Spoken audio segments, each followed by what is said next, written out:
It's been all about chasing the perfect 10 this week here at the Corona Open. J-Bay finally finishing round 4, and we're happy that we waited till this morning to do so. Saw another 10 from Felipe Toledo to work out the quarterfinals. Coming off a heat where world number 1 Matt Wilkinson will go straight to quarterfinal number 4. Now it's time for round 5 action. Joan Duru, the rookie on tour, taking on 3-time world champ, the defending champ here at Jeffreys Bay, Mick Fanning, in classic conditions at our favorite right-hand point break. While we were away, former world champ Martin Potter in the booth alongside myself, and Duru wants to really take control of the lead here. Yes, he does. And I'll tell you what, we have seen action thick and fast in his first 2 heats this morning, Joe. I mean, yesterday, what an incredible day that we started off with from the first exchange. We're still trying to just come to grips with what just happened this morning. Double alley-oops in transition and more turns to follow. That was that first heat of the morning.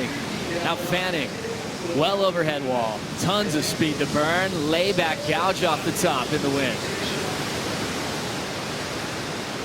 Setup work down the line, covering some serious ground. Wrapping maneuver nice and tight. How's he gonna finish this one off? Layback jam. Burning all of his speed and still running.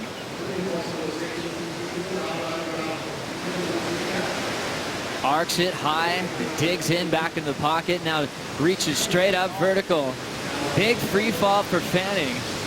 There's a lot of turbulence in there as the bottom drops out right by the bricks. If the waves keep pumping, you know, these guys have got to make sure that they save some in the tank. Mick Fanning, here we go. Let's have a look at his replay. Just a nice high line as he draws off the bottom. Back on that other board, Joe. We saw him do a board change yesterday. A little bit stuck there, but you can see a little bit of chatter still this morning, but that is going to go away. That is going to, you know, the wind is going to clean this wave up. Mick Fanning bringing this one through the inside. Driving off the bottom again, and this wave just keeps offering scoring opportunities as it makes its way down the point. Now it starts to hit that impossible section, and this is where the wave starts to speed up a little bit, and there's that trademark turn from Mick Fanning. Beautiful wingspan, back up through the lip, and just doesn't quite ride out of that last maneuver. The J-Bay, you know, you would assume a long wall, a round tail's better, but I mean, he's really using that squash to great effect.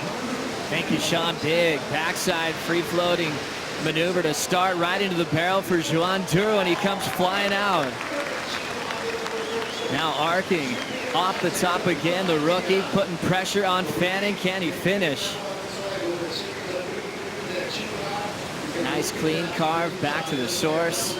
The damage has been done at the start of this wave. Speed line float into the barrel for a big combo. Can't find the finish on the bricks. But he'll take the lead off Fanning with 18 minutes to go. More waves on the way here, Potts. That's exactly what you got to do if you want to try and take down the best of all time out here at J-Bay. But have a look at this set, Joe. Fanning nice and deep. Hasn't been able to switch his boards out yet. Blitzes the first section.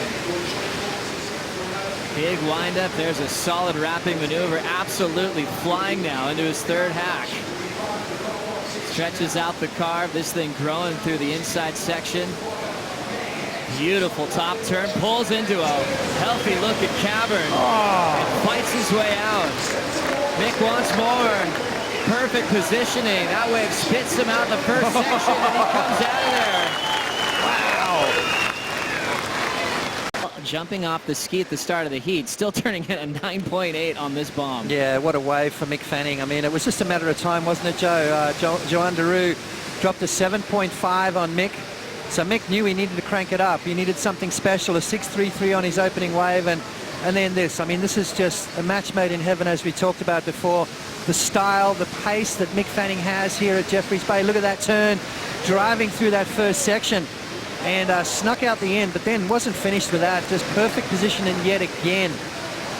A lot of people were finding it hard to get in and out of that tube here this morning. We saw quite a number of barrels unmade, so Mick Fanning just really nailing that one. Strider, how'd that look when he just got this section to unload on him? Unbelievable. This inside barrel that he had was just absolutely a keg. The thing just absolute stand-up, beautiful tube.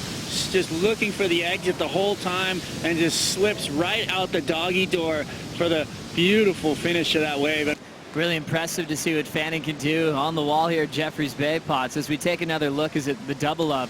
really provided a huge cavern. Yeah, that turn really did set everything up. And those are the little things that go unnoticed when it comes to Jeffreys Bay and Mick Fanning. I mean, everything makes sense as far as riding the wave goes. And look at that. That is wide open, as Strider was talking about. I like the fact you didn't try and bite off more than you could chew. The judges wanted to give it a 10, and then they thought of that wave of Philippe's, and they thought, well, maybe we have to keep this scale open in some way. Exactly, that 10 for Felipe. Some people want to give it a 12 because it was so different at Jeffreys Bay. What about the classic lines from Fanning, Sean? Always so fun to watch. Oh, beautiful, beautiful lines. He just gets so much torque and arc and power out of his turns, and that was a beautiful turn that he did. Like he threw his body around, confidence and power. Love seeing that. Thank you, Sean. Paddle out the back priority with Duru. It's going to be a late takeoff. Not a problem, though, as he's starting to set this one up out front. Projection, high line arc. Another turn just to cover some ground. Really wants some more speed. This thing's running through impossibles and uses priority for a tough wave that's not going to help him out here. To replace the 6.33 now. Has priority. You can see Mick keeping him honest, making sure he committed to that wave, which he did. And this wave just a little bit too quick on the backhand, Joe. You can see racing down the line. All the turns are more directed down the line. Now you can see him trimming high line, high line. Is he going to get around? I thought he was going to pull into the barrel, but that wave just closing out on him. Fletchy looking it up and down, obviously not finding any damage that we were guessing could have happened off the jump off the ski. Here comes Duru. Fighting for an 8.64 to take the lead. Beautiful timing on his first two turns. It's wide open down the line. Nice searing top turn carve. Another wrapping cutback for Duru. Getting through the ribs in the open face and squares up vertically. In a fun section to work with on the finish. Coils up and slams it. You know, feels like now he's a part of this world tour. And his surfing has definitely come a long way. Let's have a look at this wave. Nice little opening turn underneath the priority of Mick Fanning. So just wanted to get the ball rolling. Trying to get rid of that 5.17. Just trying to get himself back in the heat. Chip away at that 8.64. There's plenty of time to do it. Another nice turn there from Duru. You can see how low he gets off the bottom and then drives off that back foot. And then right here, this last turn, just really cranking it up. It's going to be close. I mean, it's still going to be a great score. It's going to give him confidence moving forward. He's still got plenty of time to get back out there and maybe have one more shot at this. And as the score drops in, it's not enough, Joe, but positive signs for Duru. 7.77. Strider, what'd you notice about that last wave from Joan Duru? Well, he finished it off. He hasn't finished a wave yet. He hasn't been able to either make the end section or actually finish his wave. So Mick Fanning, on the other hand, up and blasting through the lip, looking like this new board is coming very nice under his feet. Again, whipping back into the whitewater on a rebound. Beautiful hack off the top again. Just fluid, mistake-free surfing right there. We'll see if he can finish this thing off on the inside as he comes to this little racetrack where he loves this inside corner. Bingo, nice little turn there. He's going to go for the inside corner. Big float. Can he come down with it? Didn't make it. So a little mistake there from Fanning. DH said he has a 5.11.5, like what he probably ride on yesterday's conditions. What do you think about this first turn? Yeah, beautiful. I mean, it's just classic Mick Fanning surfing, isn't it? And that's what's brought him so much success here at this spot. You know, just time after time, he connects with the lip well. It just seems like he's got so much time. You know, you watch everyone else at this place, not everyone, but most of the guys, it seems like they're always driving down the line, racing to try and find that section to unload those turns, where it seems to me like Mick Fanning has just got so much time to work his turns into this wave. And just a little bit of a mistake right there, getting a little bit too extended. But the first turn is really, it sets everything up. That first bottom turn into the wave is so important. You know, it just gives you that rhythm. It finds that groove. And look at that. The body positioning, the torque, everything just makes sense with Mick Fanning here at Jeffreys Bay. Looking to improve on a 6.33. Even with the wipeout at the end, I'm saying that it's, I think he's going to better his situation and put a little bit more pressure on Joan Duru. To improve on a 6.33, turns into 7.0. Now Duru needs a 9.04 on this wave to make the quarterfinals. Big connection. A beautiful open face. Another big vertical hack off the top. Duru digs in.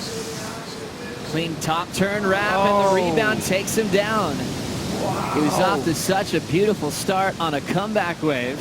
Took the board from underneath his feet. Unfortunate for Joan Duru. Let's have a look at the beginning of the wave, though. Good solid wave for Duru. Nice opening maneuver. That's what you got to do. You got to match Mick Fanning's out-the-back stuff. And again, 3 solid maneuvers. Whitewater takes the board from under his feet.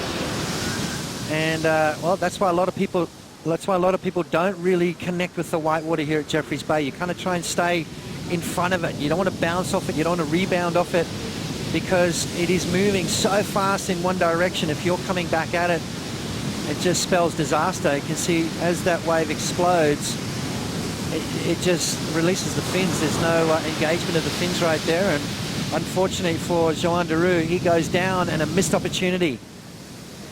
As we're already into the countdown, Duru knows that's all he's going to have time for, and congratulates Mick Fanning on the road into the quarterfinals. Fanning with a big 9.8, backed it up with a 7.0. Just took 3 waves in that 35-minute matchup. And Duru turns in another solid result here in his rookie season on tour, following the quarterfinal that he had in Fiji.